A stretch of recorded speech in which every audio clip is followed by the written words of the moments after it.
Speaking of beards, there was another question he wrote. Here's something else. Many Amish have beards but shave the mustache, like Old Order Mennonites and Muslims. I don't know if he's totally on board there, but the question is, what is the root of their beard culture? Yeah. The beard is quite simply just a symbol of humility. The mustache, it has its historical roots way back, would be more of a militaristic type of thing, or a fashion. Mustache would be fashionable in another era. It was a fashion in another era? Okay. Yeah. Once these traditions get ingrained, people just do them. They don't know why. And that's kind of what it is. Just the way we do it, put it that way. But the bottom line is the beard is a symbol of humility. And, the Mennonites would tell us that you only get to heaven by a close shave, but I don't agree. It has nothing to do. It has nothing, your shaving has nothing to do with salvation by faith, by grace through faith. For people who don't know the old Order Mennonites, like in your area, you have a lot of the buggy Mennonites. Yeah. They don't wear beards. No. So that was, the commenter was off a little bit there, but they're clean shaven, the men, yes. Right? Yeah, and That's what they say. You only get to heaven by a close shave. So I usually say you only get to heaven by the hair of your chinny chin. So, But there's a biblical basis to the beard. Scriptural passages referring to the beard. I'm not so sure that there would really be, like in the New Testament, like in any of Apostle Paul's writings or anything. Okay. But if anything, I don't know that there is. There might be hidden in Leviticus somewhere that I don't know about. I'm being a little sarcastic there, but not really. No, it's not a biblical reference like, say, the woman's prayer covering would be, where Paul pretty much talks about a woman's head covering or hair being covered as a mark of the angels. There's nothing like that concerning the beard. The white head covering, and that's known as also known in your language, in your dialect, in your German, Pennsylvania German, it's called the kapp. Kapp. That's how you pronounce it. Kapp. Oh, okay. Mm-hmm. And more than one kapp is pronounced kappa. Kappa. So one kapp, two kappa. Yep. Just so people know, that's the prayer covering or kapp. That's not the bonnet. Exactly. Right. The bonnet is the next headgear. And that's the headgear. I was a wrestler in high school. I did high school wrestling, and we had to wear headgear. That was just totally, totally something else. So. Yeah. Chin strap. Yeah. It's not what they're wearing. Mary's not a wrestler, but she wears a bonnet. Okay. Got you. Sometimes in cold weather.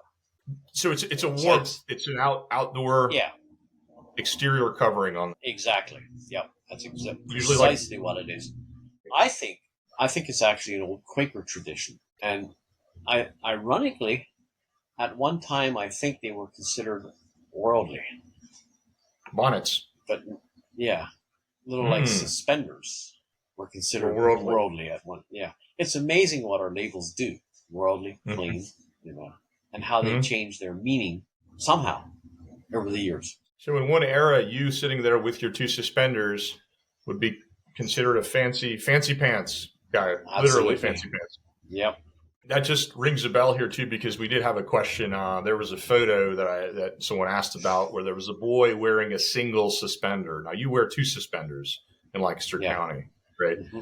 Who wears the single suspender? Because there are some Amish groups that do that, right? Yeah, that's a unique tradition in the Big Valley, Belleville, Big Valley, Mifflin County. Central PA. Somehow, and I think it was, Eric, I think it was related to the fact that these worldly suspenders were becoming popular, and like the element that is more conservative says, well, maybe just one.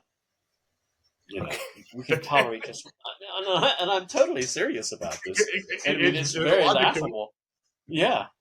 But the even more logical explanation for wearing suspenders is even more simple.